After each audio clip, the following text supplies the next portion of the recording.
大家好，我是 Lisa。我前一阵子呢刚考完美国公民的入籍考试，也正式成为了美国公民。我们家之前是透过投资移民拿到绿卡的，很幸运的认识了还不错的投资移民律师，帮我们处理了所有投资的一些事项啊，跟后续工作。那我们也平安的度过了5年。不仅把当初投资的钱全部拿回来了，也正式的成为美国公民了。那我今天要来跟大家分享这整个考试的过程，跟我对这个考试的感觉。娃娃 TV。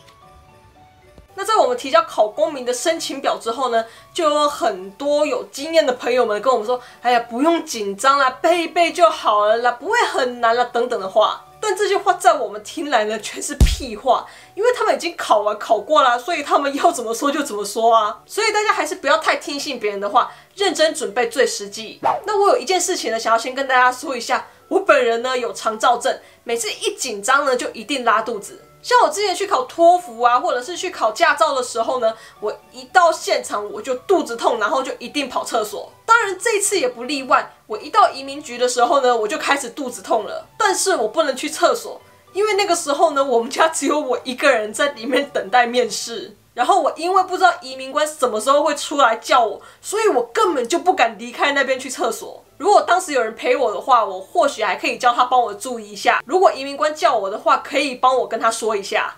但我跟我家人的面试时间不一样，我们不能一起进去，所以我只能忍着。好，那移民官叫我带我进去的时候呢，我就跟他说：“我可以先去一下厕所吗？我一紧张就肚子痛。”那我那个移民官人很好，他说：“好，你去，我在门口等你。”我就进去迅速解决，然后跟移民官进去考试了。首先进去之后呢，他先让我发誓，我接下来会据实回答所有的问题。然后坐下之后呢，他请我拿出了我的护照跟我的绿卡来跟我核对一下我的个人资料，像是名字啊、住址啊、电话啊等等的。另外，因为我在提交完申请表之后的等待期间呢，我有离开过美国，所以他还问了我离开的日期跟回来的日期，他需要帮我添加进去。那这些都完成之后呢，我的考试就开始了。首先呢是阅读测验，他先拿出了一张纸给我，上面差不多有3个句子吧，应该是3个吧，我不太记得了。他让我读了上面的1个句子之后呢，我就通过了阅读测验了。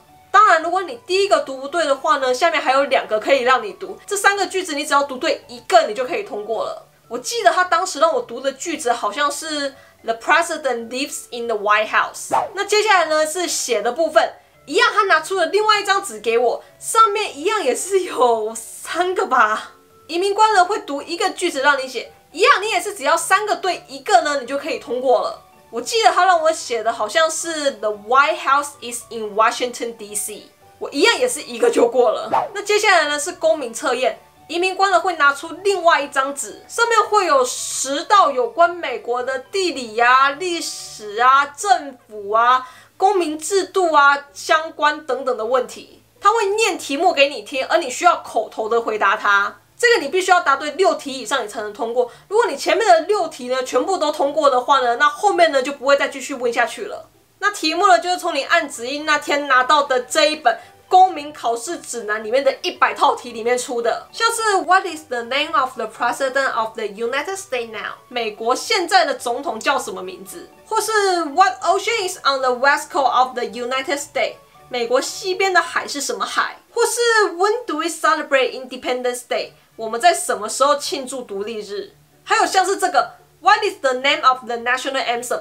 美国的国歌叫什么名字等等的问题，大家一定要熟记这100道题，千万不要心存侥幸，觉得他们应该不会问我什么什么题啊。像我妈就一直觉得她可能会问一些比较常见的问题，像是美国总统啊，或者是独立日是什么时候啊，她就一直觉得应该是不会考她什么海啊、国歌的名字什么之类的，结果还就真的考她了，不就还好我跟我妹当初硬逼她把这100道题全部背下来。其实你真的没有办法预测他会考你什么题，因为全部都是电脑随机选的。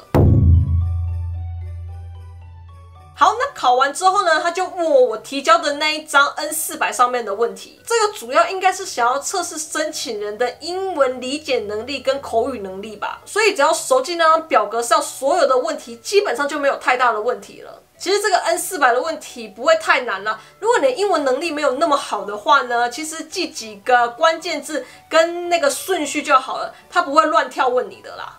那全部都确认没有问题之后呢，他就让我在一个签名板上面签名，然后他发了一张 N652 的纸给我，恭喜我通过了这次的面试。然后他还给我看了一张有通知宣誓时间跟地点的信，跟我说过几天我就会收到这封信。然后他还有说一些在等宣誓期间应该要注意的事情啊，宣誓当天应该要带什么啊等等的事。他全部都说完之后呢，整个面试呢就算是完成了。